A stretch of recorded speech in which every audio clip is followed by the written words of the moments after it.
I started going to a very, very dark place at that time. All of a sudden, this thing that was awesome and fun and was giving me so much pleasure turned into this like slave master. I was a slave to it, and it was a dark place to be. I became extremely depressed. I had so much anxiety that I was having panic attacks. I literally thought I was dying. A few times I went to the hospital. I called up a friend, had them drive me to the hospital because my heart was racing so fast and I thought I was going to die. But it was just anxiety. It was a panic attack. But that was happening regularly. I was starting to hallucinate. Even when I was sober, I would be laying in bed and I would see like these shadowy demon-looking figures, faces coming out of the wall and stuff. It was terrifying. I thought I was losing my mind. Like, you don't realize how scary that is to think that you're actually like losing your mind, that reality, you don't know what reality is. So I was terrified. But in my like twisted, delusional state, I just thought that the drugs were what was gonna like make me feel better. So I kept going back to that. I'm like, well, this is how I'm gonna fix the problem, by doing more of it. And it was insane, but that's what I kept doing. God had to have been watching out for me, even though I completely rejected him. I was an atheist at this point. I made fun of people that believed in God. Yet, somehow, I didn't end up in prison.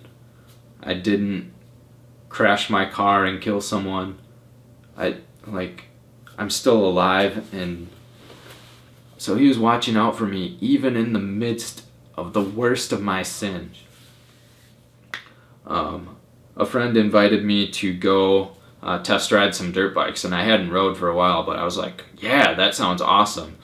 I haven't done that in a while, and I remembered how much I loved it, and so I went, and we were riding these brand new bikes, and it was the last session of the day.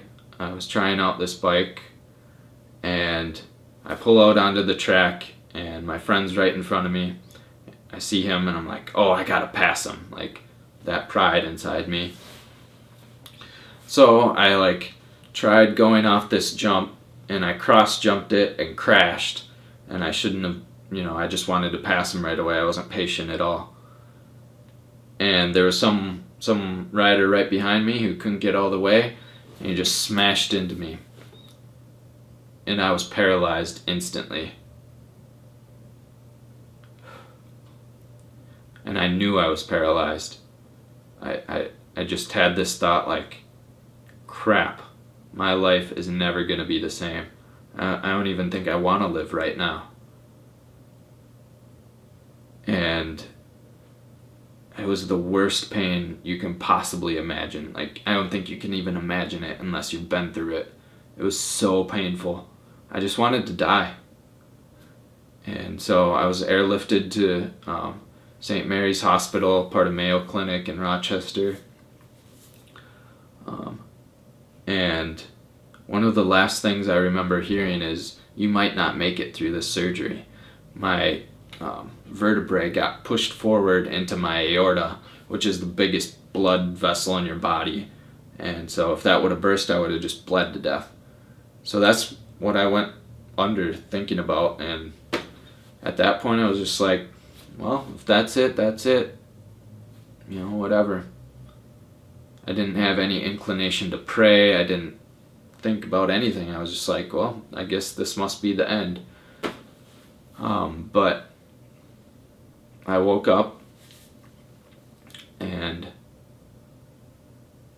I had to go through a couple months in the hospital. I had a crazy infection that I got at one point, and had a super high fever and all this pain, and they didn't know what was wrong with me. I was getting tests done every day on me, but I made it through it. And I spent a lot of time by myself. I had neglected so many friends and family for so long that, my parents were there, and there were people that started showing up, and I noticed that, but there was also a lot of time I spent alone, and I was angry, worried about the future. I felt like everything got stripped away from me. I couldn't go play sports anymore the way I used to. I couldn't just be spontaneous. I had to plan everything out. And I got home and this mentality kept up, and I was still living in my old ways a little bit.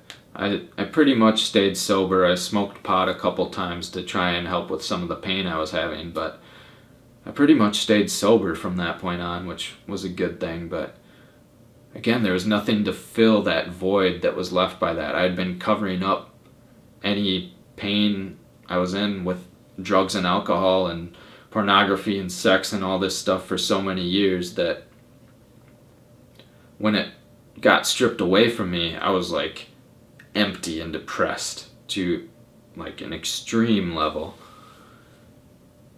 So I started trying to fix this. I started getting into spinal cord injury advocacy to try and like find a way to make myself the way I was again. I started reading self-help books and trying weird things I found on the internet, like new agey sort of stuff, and none of it was working. And then randomly one day I just had this inclination to start reading the Bible. I downloaded a digital copy on Amazon, and I just opened it up, started at page 1. Okay, here we go, Genesis. I'm going to read through it. And I had all this time. I was stuck at home anyways. So I started reading, and my heart started softening up a little bit. I started being open to the idea that God existed. And so I kept reading and reading.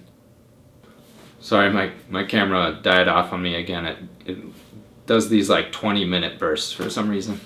But anyways, so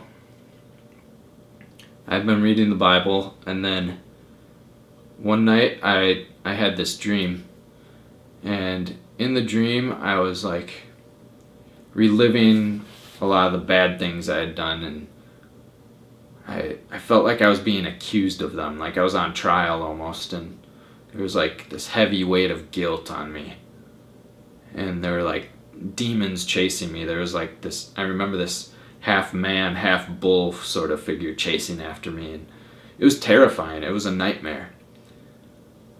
But all of a sudden I appeared in this like peaceful sort of garden area. It was bright and green and just very lovely, and I see this gravestone with the Celtic cross on top and a bright, bright light shining from behind it.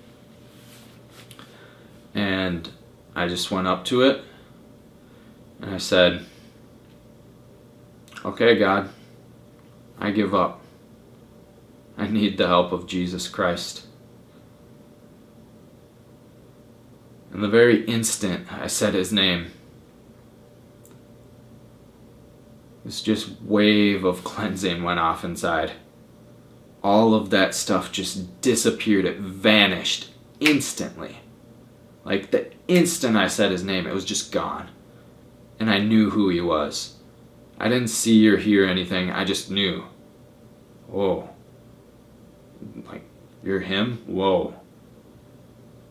I was blown away. It was so powerful. And I woke up and I'm like, what was that? Like, that wasn't a normal dream. I'm freaking out. I'm like scared and excited and full of all these different emotions, and I can't sleep. It's like 4 a.m. So I just go to the Bible and I pick up right where I had left off. And it happened to be Job 33. And at the beginning there's this passage. It goes, "For God speaks in one way and in two, though man does not perceive it. In a dream, in a vision of the night, when deep sleep falls on men, while they slumber on their beds, then he opens the ears of men and terrifies them with warnings, that he may conceal pride from a man. He keeps back his light. He keeps back his soul from the pit, his life from perishing by the sword. I was just like, that's what just happened. I started weeping. I'm like, this is real. Like, Jesus is real. And so I don't even know what to make of this. But I have hope for the first time in a long time. In years, I felt like this was the first real hope I had. And so I'm going through my day, like, just can't stop thinking about this, and I happened to see a picture my cousin posted on Instagram. It was in dedication to our grandpa who had passed away exactly 1 year earlier on that day. So I'm like, that's kind of strange. I saw this gravestone in this amazing dream I had. What's going on? And I talked to my mom about it and realized the exact time I woke up from my dream was the exact time my grandpa had passed away. So I'm like, what's going on here? This is strange. And I had never been to his gravesite, but I went that day. I never seen it, nothing. But the Celtic cross from my dream was on his gravestone. I was just like, okay, God, I get it. You are real. And my life changed dramatically after that. At that point, all I had was reading the Bible, but I started praying, and I believed he was real from that point on. And so I started seeking him, and he answered those prayers. I prayed for friends, and he gave me friends. I prayed for a church, and he gave me a church. He just helped me through so many things. He started freeing me from the addictions I had. I stopped looking at pornography. Like, haven't looked at it since. I have been sober like this entire time, and I have no urge to use anymore. He just freed me from these things that had been tormenting and enslaving me for so long. And he just works exactly as the Bible says he does. Like, he frees the captives. He sets the enslaved free. It's like, it's amazing. And even though I'm in a wheelchair now, like, I'm paralyzed, a lot of people think my life must be worse, but my life is so much better because I have hope. I have hope of a future. And I have hope of eternal life with God. And I don't have these addictions, these things I'm enslaved to anymore. Yeah, I'm not perfect. I screw up a lot. A lot of the habits I picked up are still with me, and I hurt people sometimes. But I also have a relationship with Jesus now, and he says we are new creations in him. I feel like a new creation. I feel like he completely transformed me. And I just want to make Jesus known to people. I want people to see how he can change their lives, your life. That's why I'm sharing this story. Some of that is very personal stuff that, it's embarrassing, and I feel bad about it, but the only reason I'm bringing it up is so that you can see that even the worst of people, the people who have done terrible, terrible things, no matter how far gone you are, Jesus can still heal you and transform you and give you new life.